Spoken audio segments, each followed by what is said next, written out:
I'm Dr. Carter, and this is segment 4, the Clinton years. The Clinton years were also a period following up on the culture wars of greater scrutiny of American politicians in their private lives.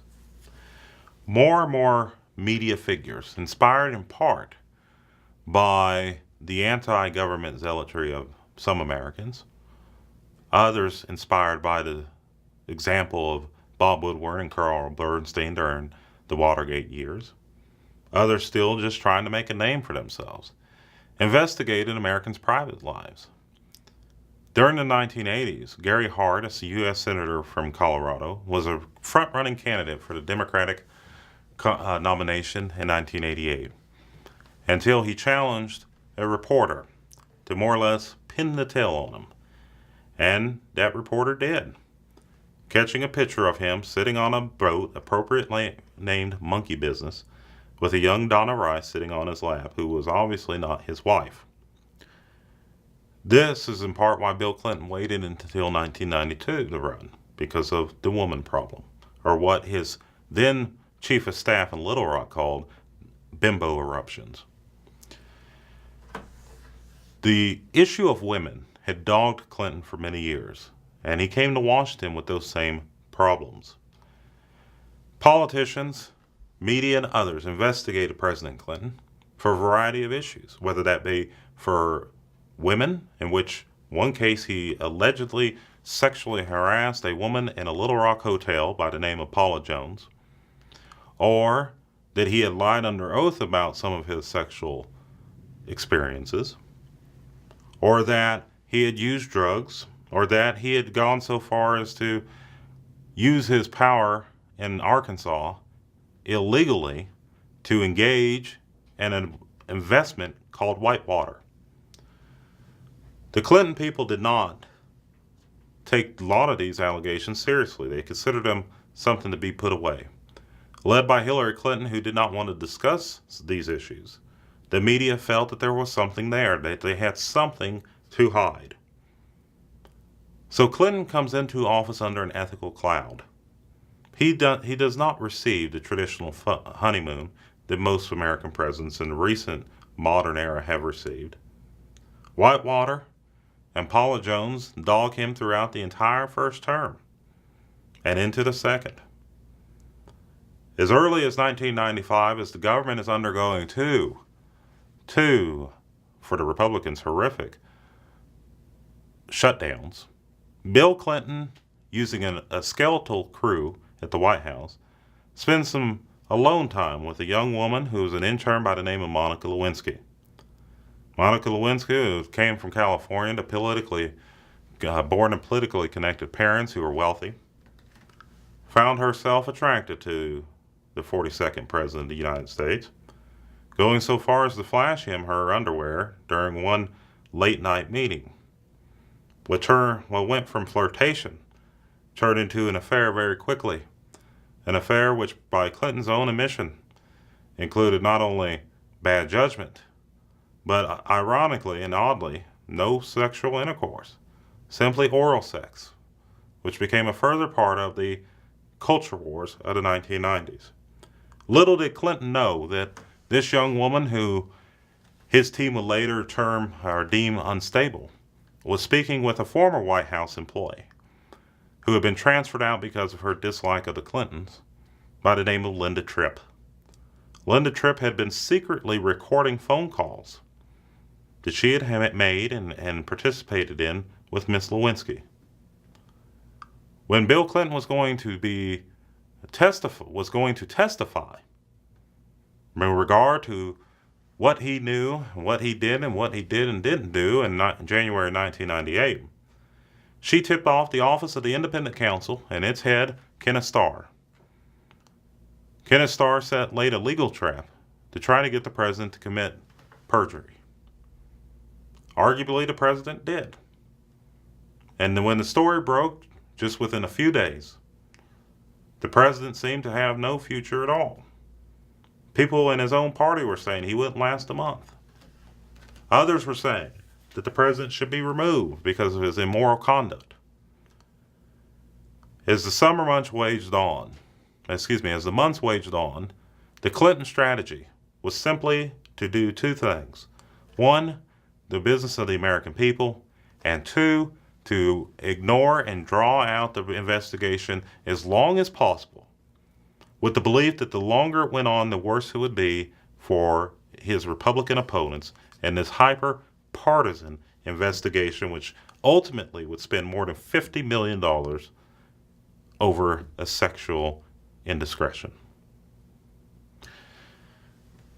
President Clinton used this issue to demonize Republicans as hypocrites, puritanical folks, you name it. President Clinton had finally, by August, come to the conclusion that he must admit that he did something wrong. And in a remarkable speech from the White House, President Clinton admitted that he indeed had an affair with Ms. Lewinsky, that it was wrong, that he apologized. But it did not go over well with the American public, as it was clear President Clinton was angry at having to do it at all. Didn't feel that he should have had to do it, and was only forced to make that public admission when his lawyers notified him that Ms. Lewinsky had been saving a dress that contained the president's DNA in the form of semen. The American public was both disgusted and intrigued at the same time. Never before had American journalists on television news talked about oral sex, yet they were talking about it on the 6 o'clock news. Fathers, in some cases, were caught walking their kids to school, talking with one another about how lucky their sons are to be living during this age. Moreover, the American public started to debate these issues, whether they really meant anything. And the Republicans were pursuing impeachment, not because they found anything wrong with Whitewater, not because they could prove that the president had done anything wrong, other than perhaps allegedly suborn perjury, maybe perjured himself. They pursued impeachment. And in December of 1998, they did impeach him. First president impeached since Andrew Johnson. Even Richard Nixon resigned before he was impeached. Now the procedure went to the Senate for a trial. And in the Senate, where multiple witnesses testified to how improper the government had acted, the Congress had acted in pursuing impeachment, they failed to convict on all 4 counts that were sent over from the House of Representatives, and Clinton was acquitted in February of 1999. But his presidency was forever damaged, and so was his party and its reputation going into the critical 2000 election. And in 2000,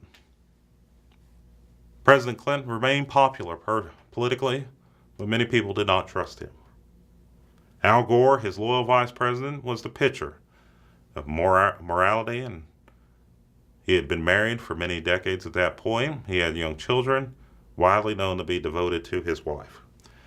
His opponent was Republican governor of Texas, George W. Bush, the son of the former president. Bush had made his bones in American politics on the conservative side, becoming a born-again Christian, stopping drinking, embracing immigration, and criticizing the growth of government. The election proved to be one of the closest in American history, and it all came down to the state of Florida.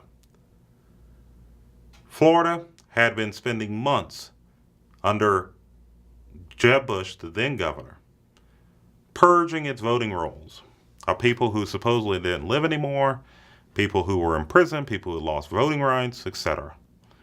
What they effectively did was to disenfranchise tens of thousands of Floridians, and in the process, created a divided election in that state.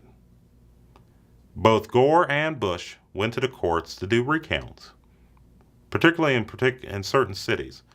Gore obviously wanted Democratic strongholds recounted in places in South Florida. Bush wanted others in northern Florida, in the Panhandle. But the Supreme Court, in an unprecedented move, stepped into a state election, a federal election, and overturned the state Supreme Court's decision to proceed with recount. Even the Supreme Court acknowledged in its own ruling that this should not be a precedent-setting case, that this was narrowly tailored for the purposes of Florida. By ending the recount, the Supreme Court effectively chose George W. Bush to become President of the United States. The combination of judicial activism, combined with Al Gore's failures to win his home state of Tennessee, and the emergence of a strong third-party candidate and consumer advocate Ralph Nader, Americans would enter the 21st century and the war on terror with an American president who did not even have a mandate and was not even considered legitimate by nearly 50% of the American public. The 2000 result, and the remarkable thing, was not just that it was controversial, but the divisions it revealed within the United States between black and white, Hispanics, between rich and poor, Democrats and Republicans, liberals and conservatives, as well as others. Democrats blame the court. Democrats also blame Ralph Nader and sheer bad luck for Bush's narrow victory. Coming up at the end of a decade of democracy, the 2000 election revealed troubling features of the American political system at the end of the 20th century. Evidence abounded in 2000 of a broad disengagement from public life, and what one scholar talked about in his book, Bowling Alone. And as George Bush assumed the presidency in January 2001, began the era of the high watermark of American conservatism. Yet, as Clinton left in scandal once again as he gave last-minute pardons to various people, including family members, the real Bush administration does not begin in substance until September 11, 2001, when 19 terrorists hijacked planes in New York and other areas and crashed them into the World Trade Center, the Pentagon, as well as a field in Shanksville, Pennsylvania. At that point, the war on terror begins, and with it, a challenge to our democracy, our freedom, civil liberties, but also redefining what America must be in the 21st century, of the challenges to come of rising inequality, rising cultural and racial divisions, as well as extremists on both sides of the aisle, liberals and conservatives, which will be seen not just in the MoveOn.org movement or the Netroots crowd, but more fearsome, the Tea Party crowd that will accompany the Bush administration as it leaves the White House in 2009.